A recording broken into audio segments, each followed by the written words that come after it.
Hello guys, welcome to sugar flex channel. आज हम एक इन्फॉर्मेटिव वीडियो लेके आए हैं। आज हम आपको बताएंगे कि अगर आप एक place to different place relocate करते हैं यूके में, तो कौन सी चीज़ों का ध्यान रखना है, कहाँ पे आपको एड्रेस चेंज के लिए अपडेट करना है। स्टेप बाय स्टेप मैं सारा प्रोसेस बताऊंगा। So let's begin.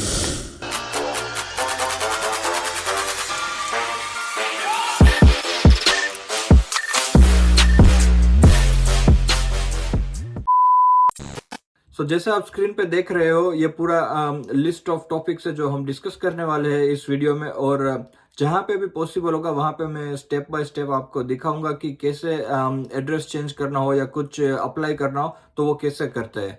ठीक है, so let's start with first thing, जो कि है जीपी रजिस्ट्रेशन। जब भी आप मूव करते हो यूके में कहीं से 1 to 2 प्लेस, आपको अपने पुराने जीपी रजिस्ट्रेशन जीपी सर्जरी से नए जीपी सर्जरी में रजिस्टर करना है। वो आप एज सुन एज पॉसिबल करें, क्योंकि आपके लिए और आपके फैमिली के लिए इनकेस अगर कोई हेल्थ इश्यूज है तो वो आपको इजीली सॉर्ट आउट कर सकते हैं। प्लस आप अपना पुराना हेल्थ रिकॉर्ड पुराने जीपी सर्जरी से नए जीपी सर्जरी में ट्रांसफर करवा सकते हैं। ओके, सो नेक्स्ट, कहाँ पे अभी आपको एड्रेस चेंज करवाना है, तो वो बहुत सारे मल्टीपल प्लेसेस पे आपको एड्रेस चेंज या अपडेट करवाना रहेगा। तो सबसे पहले ड्राइविंग लाइसेंस में कैसे एड्रेस चेंज करते हैं, तो ये आपके स्क्रीन पे दिख रहा होगा जो ये लिंक है, उस पर आपको स्क्रॉल डाउन करना है। यहाँ पे ये स्टार्ट नाउ पे प्रेस करना है।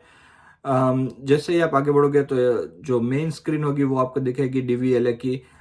यहाँ से आपको पूरा प्रोसेस समझाया है कि आपको कैसे करना है, और ये वेबसाइट में रिफ्रेश नहीं करना है तो नेक्स्ट करना है। आगे उसके बाद डेटा की बात हुई, नेक्स्ट करते हुए आगे जाते हैं।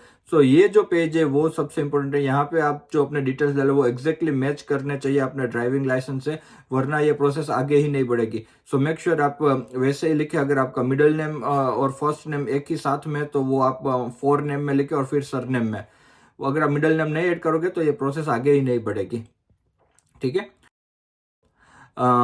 मूविंग फॉरवर्ड, नेक्स्ट पेज पे ये सारे डिटेल सेट करने के बाद आपको एड्रेस के बारे में पूछेंगे कि आप कहाँ पे मूव हो रहे हैं। तो ये न्यू एड्रेस है जो आपको ड्राइविंग लाइसेंस में डालना है। फिर उसके बाद वो आपको पुराने एड्रेस हिस्ट्री लेंगे, उनको 3 इयर्स के एड्रेस हिस्ट्री चाहिए, तो वो सब आप एंटर करोगे। अगर आपका एड्रेस यूके के बाहर का है तो आपको क्या करना है वो मैं दिखाता हूँ आगे।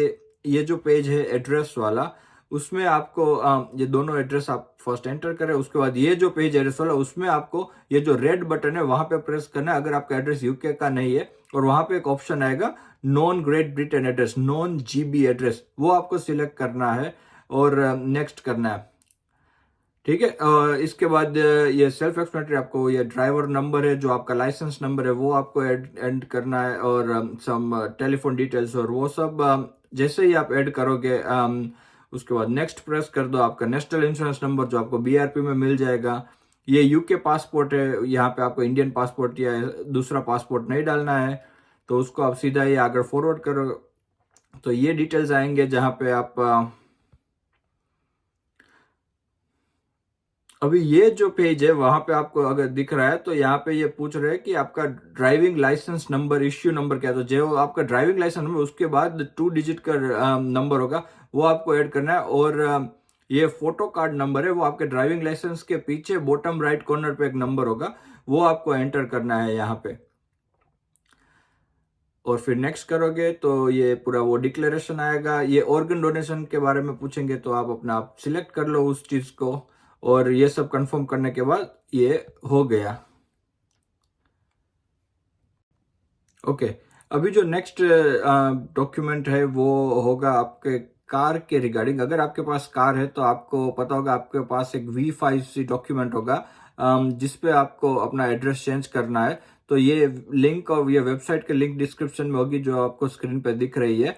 वो प्रोसेस में नहीं कर पाया था क्योंकि वो मॉर्निंग 7 to 8 इवनिंग ही रहता है, और जब मैं वीडियो शूट कर रहा था तब ये time around 12 in the midnight था, तो ये नहीं कर पाया हूँ। पर मैं आपको लिंक और वो सब डिस्क्रिप्शन में दे दूंगा। ठीक है,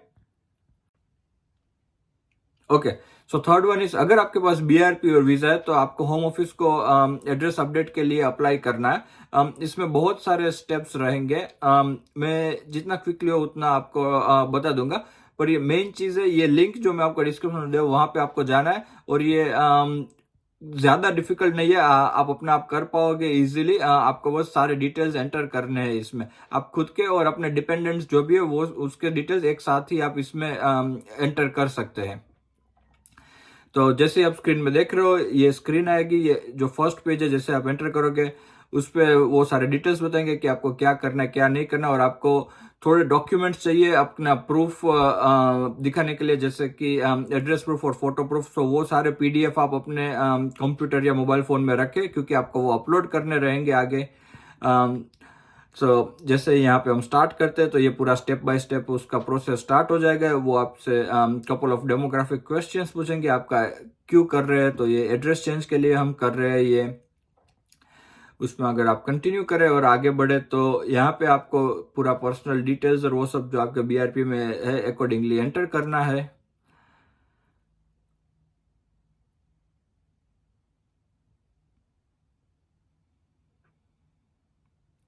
अब ये सारी चीजें आप एंटर करोगे, उसके बाद वो आपको आपका आइडेंटिटी डॉक्यूमेंट्स अपलोड करने के लिए बोलेंगे, और उसके बाद आपको एड्रेस डॉक्यूमेंट अपलोड करने के लिए बोलेंगे।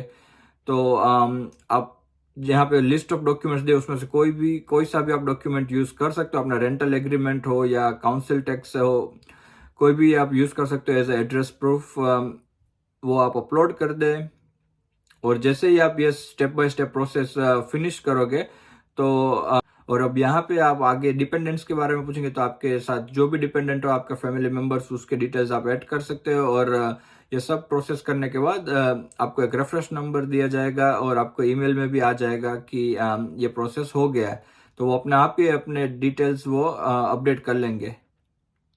सो नेक्स्ट है HMRC में आपको एड्रेस अपडेट के लिए ये प्रोसेस करना रहेगा।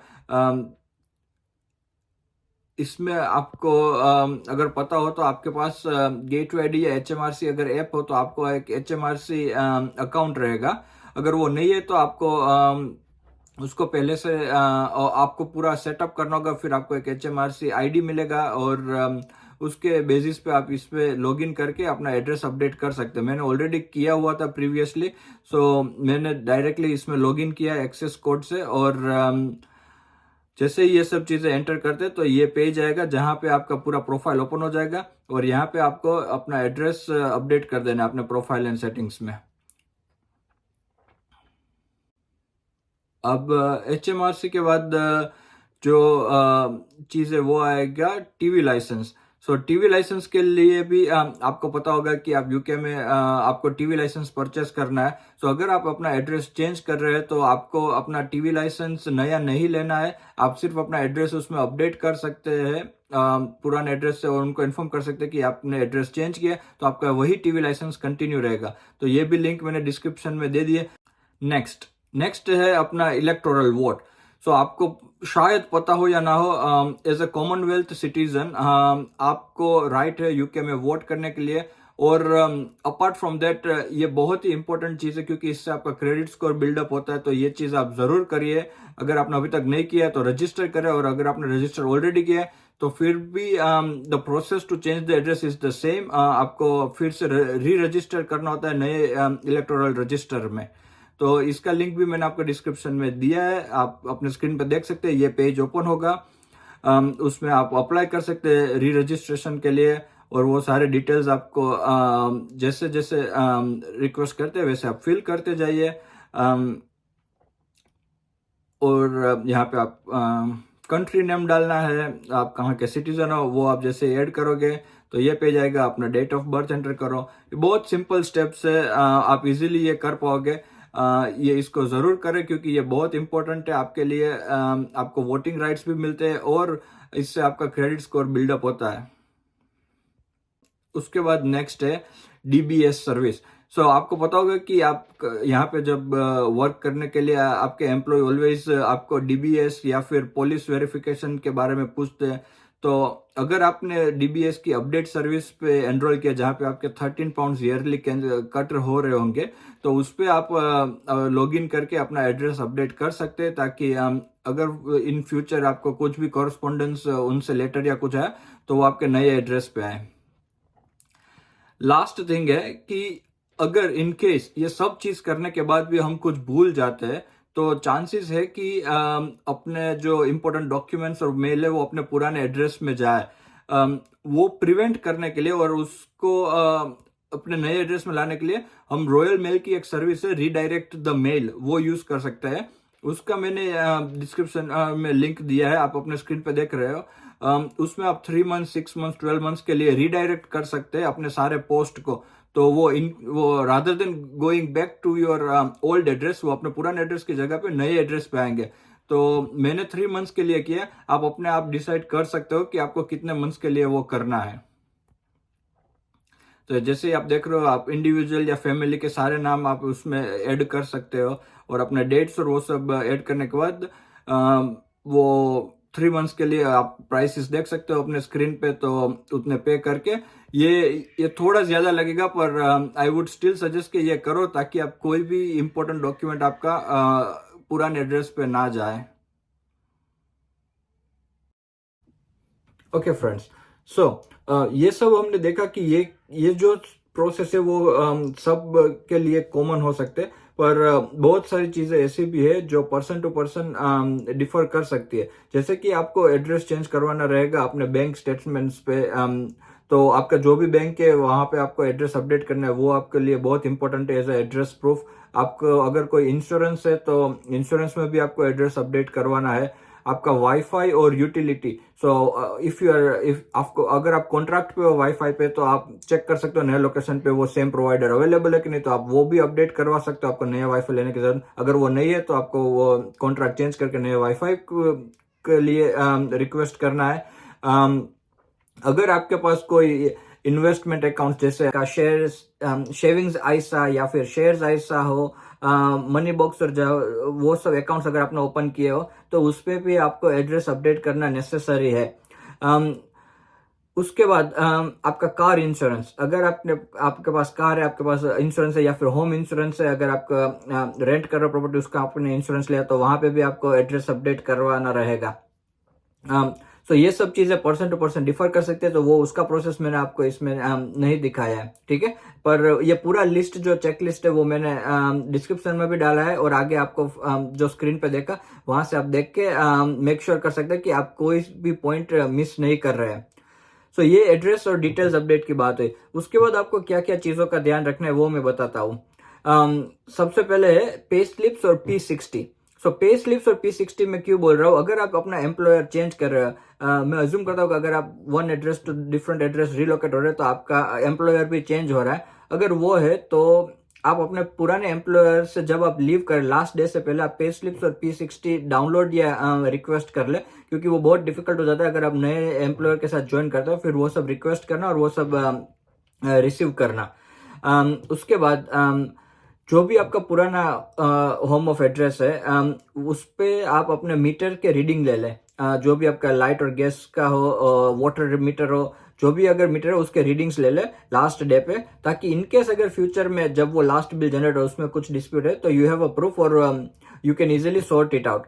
उसके बाद आपको क्या करना है कि काउंसिल टैक्स, जो आपका पुराने होम ऑफ एड्रेस है वहां पे आपको इन्फॉर्म करना है। वो I think so 15 days to 1 month notice period रहता है। आप उसको इन्फॉर्म करके बोल दीजिए कि यू आर लिविंग, तो फिर आपका वो काउंसिल टैक्स का फाइनल बिल जनरेट हो जाएगा। अगर आपने एडवांस में पे किया तो वो आपको रिफंड जनरेट कर देंगे, और अगर आप मंथली पे करते हैं तो वो आगे से आपका बिल जनरेट करना बंद करेंगे और आप नए एड्रेस पे जहाँ पे मूव हो रहे हो वहां पे आपको काउंसिल टैक्स में फिर से एनरोल करना है। उसके बाद सबसे इम्पोर्टेंट चीज, अगर आप रेंट कर रहे हो तो अपने डिपॉजिट वापस लेनी लेटिंग एजेंट से या लैंडलॉर्ड से, वो बहुत ही चैलेंजिंग रहता है क्योंकि कोई ना कोई बहाना मिल ही जाता है उनको डिपॉजिट कट करने का। अगर वो नॉर्मल वारंटर है फिर भी वो डिपॉजिट डिडक्ट कर ही देते हैं। तो वो अगर उससे बचने के लिए आपको क्या करना है, आपको एक professional end of tenancy cleaning करवाना है घर का, और कहीं पे भी अगर आपको लग रहा है कि छोटी मोटे वो पेंट निकल गया या फिर करेक्शन की जरूरत है तो आप देख रहे होंगे वीडियो में कैसे मैंने ये पूरे वॉल को पेंट किया है ताकि मुझे मेरी डिपॉजिट वापस मिले। तो वो सब आप करें। रिमूवल्स नाउ, अब अगर आपके फ्लैट या घर आपका अनफर्निश्ड आपको दिया था, उसमें आपने अपने हिसाब से फर्नीचर ऐड किया था कन्वीनियंस के हिसाब से, तो जब आप मूव कर रहे हो आप ऐसा अज्यूम नहीं कर सकते कि ये फर्नीचर किसी और को यूज होगा या ये भी यूजफुल है तो मैं इसको यहाँ पे छोड़ दूं। आपको पूरा फ्लैट फिर से अनफर्निश्ड कंडीशन में जैसे आपने लिया था वैसे आपको हैंड ओवर करना है। तो मेक श्योर करें कि आप पूरा रिमूव करवा लें सब कुछ। अगर आपको यूज नहीं है तो वो स्क्रैप में डलवा दीजिए या फिर आप उसको रिलोकेट कर लीजिए। One last thing but not list, आपके पुराने एड्रेस पे जो भी यूटिलिटीज वाईफाई किसी के भी आपने अगर डायरेक्ट डेबिट्स जो एड्रेस पे डिपेंडेंट है कि भाई वो एड्रेस पे ये पेमेंट जा रहे थे, अगर जैसे कि आपने वाईफाई पे डायरेक्ट डेबिट किया हो या फिर आपके यूटिलिटी पे डायरेक्ट डेबिट किया हो, लाइट या मतलब इलेक्ट्रिसिटी बिल या फिर गैस बिल और वाटर बिल पे, तो वो सारे आप मेक श्योर करें कि आप अपने डायरेक्ट डेबिट चेक करें और उसको अगर आप चेंज कर रहे हो या फिर वो नहीं आगे यूज होने वाले तो उसको आप क्लोज करें। सो दैट आपका, क्योंकि एक बार ये डायरेक्ट डेबिट पे एक्स्ट्रा पेमेंट चले जाते हैं उसको फिर से रिफंड या फिर रिकवर करना बहुत बहुत डिफिकल्ट है। तो मेक श्योर करें कि आपका कोई एक्स्ट्रा पेमेंट गलती से ना चला जाए। तो सारे डायरेक्ट डेबिट्स आप क्लोज करवा ले जो आपको आगे से नेसेसरी नहीं रहने वाले हैं। तो ये वीडियो पे मैंने जितना भी इंफॉर्मेशन हो सके वो सारा मैंने इसमें ऐड किया है। अगर आप रिलोकेट कर रहे हो यूके में one place to other place, क्या क्या चीज़ों का ध्यान रखना है। फिर भी अगर कुछ रह गया तो आप मेरे को कमेंट्स में बताएं कि मेरे से कहाँ पे कुछ चीज़ें रह गई ताकि अदर यूजर्स को पता चले। और आपको कोई हेल्प या डाउट से आपको किसी भी चीज़ की पूरे प्रोसेस में हेल्प चाहिए तो आप कमेंट्स करें।